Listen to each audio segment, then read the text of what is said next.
Hey, it's Ellen Christina of Embassy Promotions, and I help influencers and creators future-proof their wealth and brands by building digital assets. And in today's video, we are going to take a look at why influencers fail at starting successful clothing brands.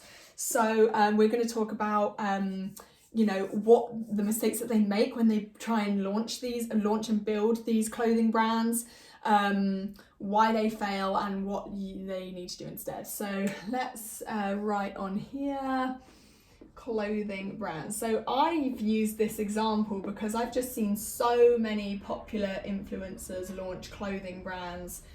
In all honesty, they're all the same. It's all like unisex kind of streetwear or athleisure wear or cozy wear, lounge wear. It all kind of looks the same to me. Like it's all kind of like joggers, crop tops, kind of like what I'm wearing at the moment, and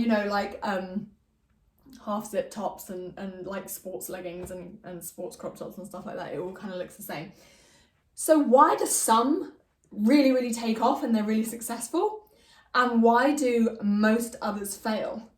Well, for the most part, what I see smaller, when I say smaller influencers, they might have hundreds of thousands of followers, but they're launching this retail brand as a solopreneur.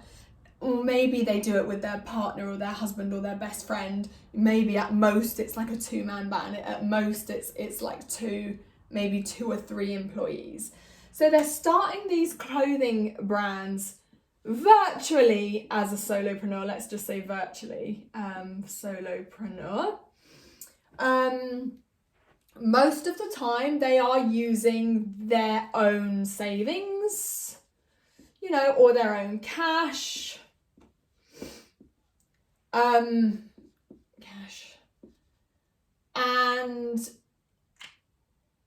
most of the time they're kind of doing everything themselves. They're literally doing everything themselves. So I'm just going to put themselves. And there's not really anything wrong with this, other than that it's very hard. Okay, that's fine. Just because it's hard doesn't mean it's impossible. But what they then do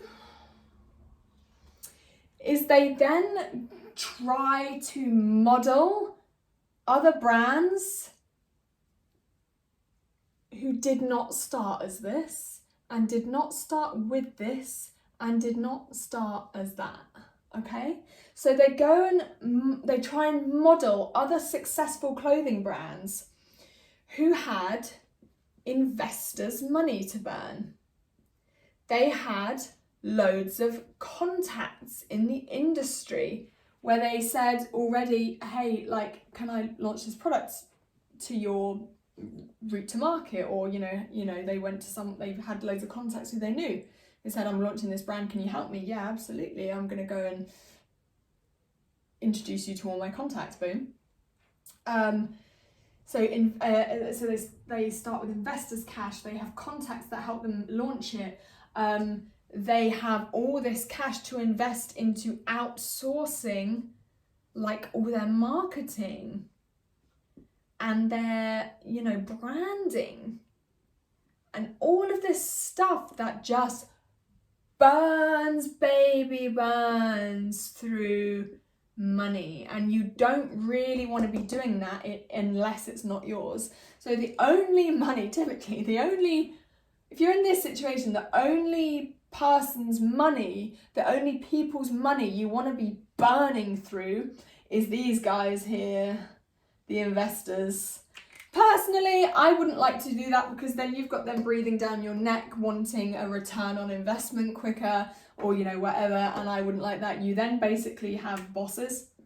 I mean, when you have investors, you basically have a boss. You may as well just go in and get a well-paid job. Okay? But these people, these influencers, they try and model their brand new brands that they're starting out with, just them, with their own savings and their own cash. They try and model this without realizing that these other successful brands have all of this, and these influencers don't have all this. So what you see happening is, how much of this board can you see? I'm going to get rid of this So what you see happening with these influencers who launch these brands and they don't have access to all of this, I'll keep that there so you can see, is you end up with, first things first, I hope I don't ruffle too many feathers by saying something like this, but I'm just going to have to say it. First things first, they end up with really, really bad, cheap, low quality, white label stuff, typically from overseas, because that's all they can really afford. They don't have all this cash from these investors and these contacts to go and make high quality stuff. They don't know how the frick they would do that, right? Because they're just influencers. They don't have the know-how.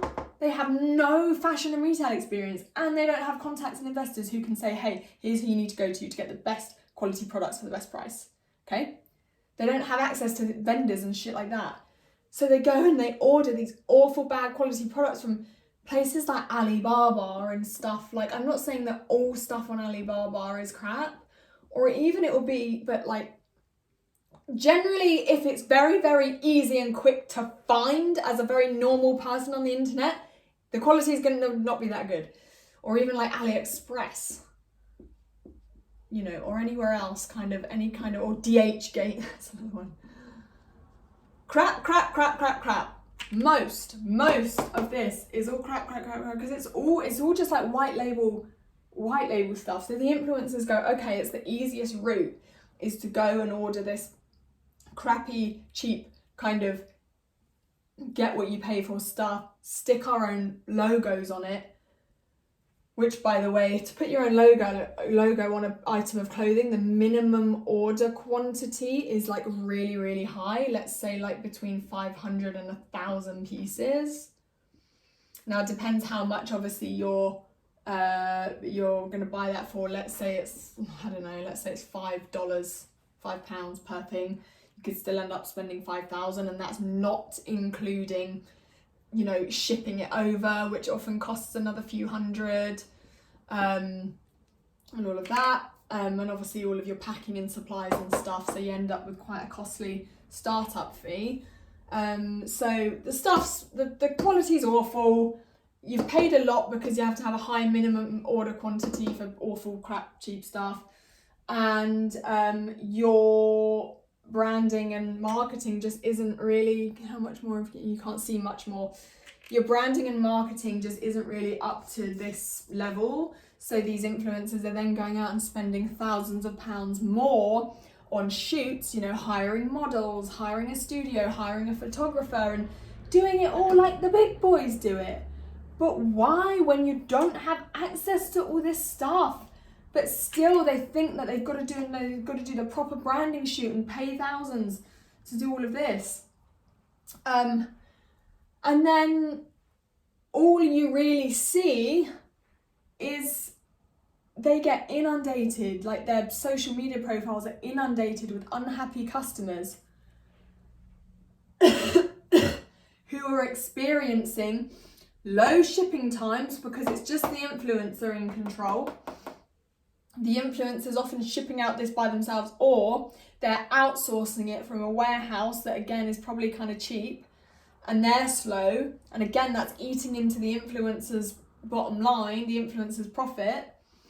You know, bad quality, it's a logistical nightmare, shipping's awful, you know, the customers are getting their stuff and realising that they've paid kind of over the average for something, you know, a piece of loungewear, streetwear that was meant to be premium. You know, all of these influencers say, oh, it's premium streetwear, premium this. Nothing about it is premium. It's all white label. But they're saying, oh, you know, it's premium, and then they're putting a big price tag on it, and then the customers are getting the orders and going, this is awful, like I can buy this on AliExpress, it's just got a logo on it.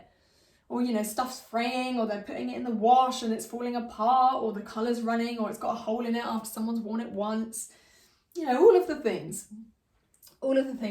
So what do you do instead as an influencer, instead of starting a clothing brand? Well, you don't. you start a digital business instead and you sell your own digital products, because you don't need a massive amount of overheads to do that.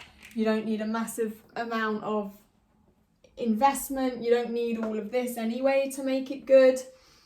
You are actually completely in control of the value of these digital products, because you're in control of it. It's like it doesn't matter. Like it doesn't cost you any more in investment to make this the best version it could possibly be.